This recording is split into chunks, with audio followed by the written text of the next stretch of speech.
Today I'm here to talk to you about mindfulness, and a lot to do with mindfulness is mental health. Sometimes mental health is painted in a little bit of an unsavory light. Let's just kind of debunk that and understand what mental health is. First, what is mental health? When we talk about mental health, we're talking about the condition of our brain, right? It's how our brain is feeling. And how our brain is feeling affects a lot of things. It affects how we behave, it affects how we act, how we treat one another. It affects our emotions. It affects how we process information. And it also affects how we physically feel sometimes. So needless to say, mental health is quite important to our everyday lives and how we live them. And so sometimes, I said, mental health can have a little bit of a stigma. And by stigma, I mean it's something invisible. It's almost like you're holding up an invisible sign that says, there's something wrong with you. The people that do struggle with mental health, sometimes it's easier for them to pretend like there's nothing wrong rather than have the world see them as different or broken. But that's not a great way of looking at things, because it's not like a cold. It's not like something you can catch. And if you wait a little while or if you take some medicine, it'll just go away. It's not like that, because mental health affects every single person in this room. Mental health is measured on kind of like a scale like we just did, and it's called a mental health continuum. And on this scale, on this continuum, on one side, you'll have mental well-being, and then on the other extreme, you'll find mental illness. And so in a sense, we all do have mental health, because we all have a mind that can be subject to the things around you, and our minds can be either at complete peace or in complete disarray, or really anything else in between that. I want to use kind of a metaphor or analogy to help understand mental health a little bit better. Let's pretend that our mental health is a ninja. And so everybody has a ninja, a hidden little ninja that is their mental health. And your ninja, that is your protector. It helps you overcome seemingly impossible situations and impossible feats. Every single day, your ninja battles something called stress. And the stronger your ninja is, the more it practices, the more likely it is to defeat stress. And the more battles that your mental health wins against stress, the closer it leans towards mental well-being. So now you've got two choices here. One, you can train your ninja every single day, build it up, get it stronger and stronger. Or you can let your ninja relax, sleep through practice, and when it comes time to serve you, your ninja is either entirely ready, or it falls victim to the madness that inevitably besieges our world. The madness, this is our stress. It's the pressures that we feel, and you can't escape these things. Sometimes, though, it's okay, because pressure creates diamonds. And sometimes in life, we need a little bit of stress, and we need a little bit of pressure to push us past our comfort zone, to achieve more than we could ever have thought possible before. Without Sonny Liston, Muhammad Ali might not have been the greatest fighter of all time. Without Steph Curry, LeBron James might not have had the hunger and the drive to bring the first NBA championship to Cleveland. But these guys, stress and pressure, they don't cause mental health. They don't cause mental illness. It's our inability to cope with it. It's when our ninja is not strong enough and it's too weak to defeat the ploys and the strategies and the mess that stress and pressure create. But we can't run away from it. What we need to do is we need to build ourselves stronger so that our ninja is capable of conquering anything. Sometimes we just won't be strong enough, regardless of how much we train, and a boulder of stress can fall so heavily on us that it's impossible to overcome.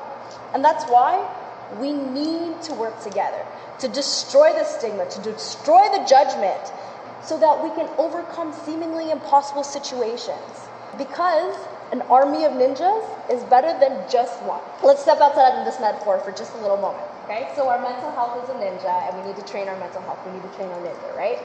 So how do we train this ninja? One way that we can train this ninja is through mindfulness, right? A lot of you have heard of mindfulness before. Some of you might have experienced it in your classroom. To be mindful is to be present. It's not in the past, it's not in the future, it's to be consciously aware of the present moment. When we focus our attention, right? When we control our breathing, we're able to eliminate the stress and we're able to actually optimize the capacity of our brain.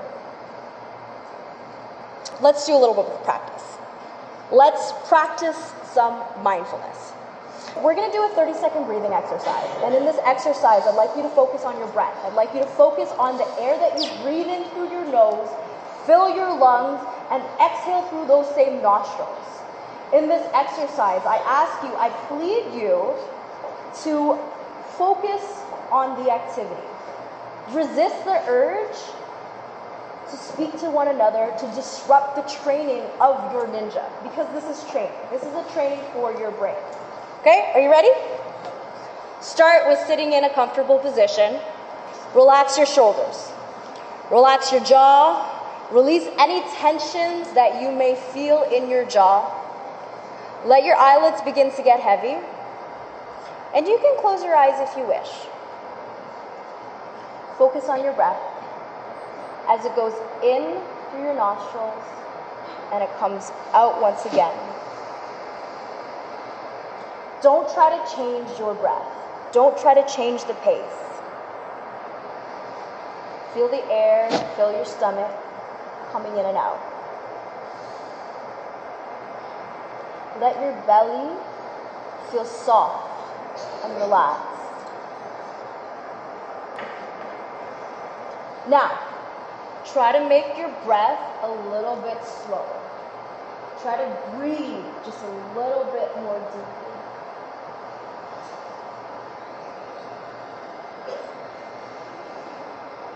If you get distracted, refocus yourself onto your breath.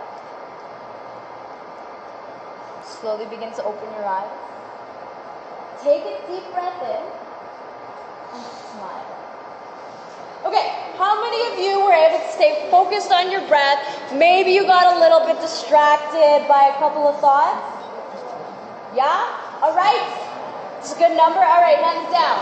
How many of you were able to stay focused on your breath for the entire 30 seconds? The entire 30 seconds. Okay, that's amazing. Wonderful job. Hands down.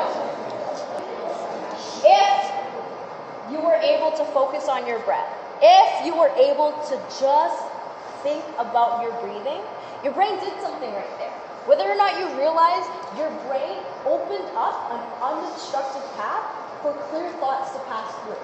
That's what that exercise does. When you are in a moment of distress, frustration, or anger, what will happen to your brain is your amygdala will react. And your amygdala is like a security guard that regulates your emotional states. It's almost like a security guard for your brain.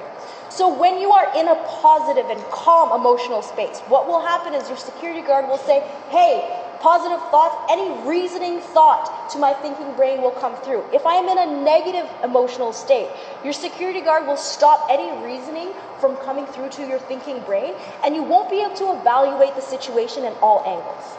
And so this breathing exercise, it opens up the gates to reason. But when you allow yourself to be frustrated, what will happen is your security guard will stop that clear thought from coming through to your reasoning and rational brain. And mindfulness isn't just something that you do sometimes. Mindfulness is a practice, and it's important to practice because when we are in a state of frustration, it is hard to recognize that we are there, which is why we practice when we're calm, so when we reach those situations, we can overcome them.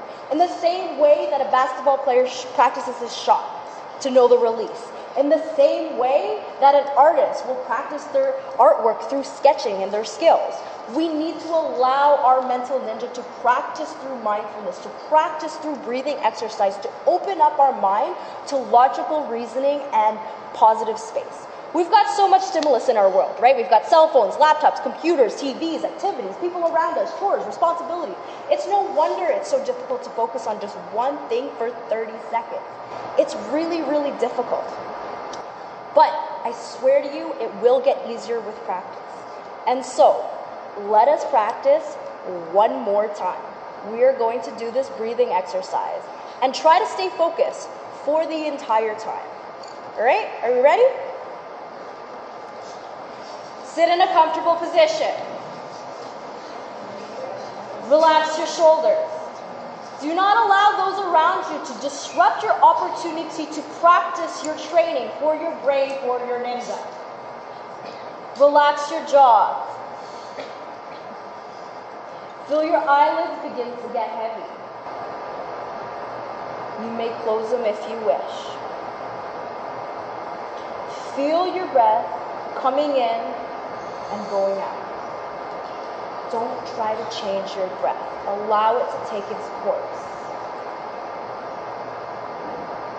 Feel your belly be soft and relaxed. Now, try to bring it deeper. Breathe slower. Breathe deeper. Focus on your breath. Focus on the air that pulls into your lungs and back out through your mouth. Slowly begin to open your eyes.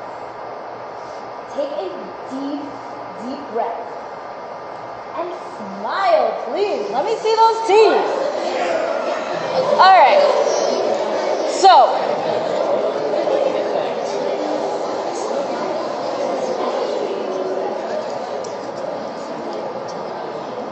welcome back.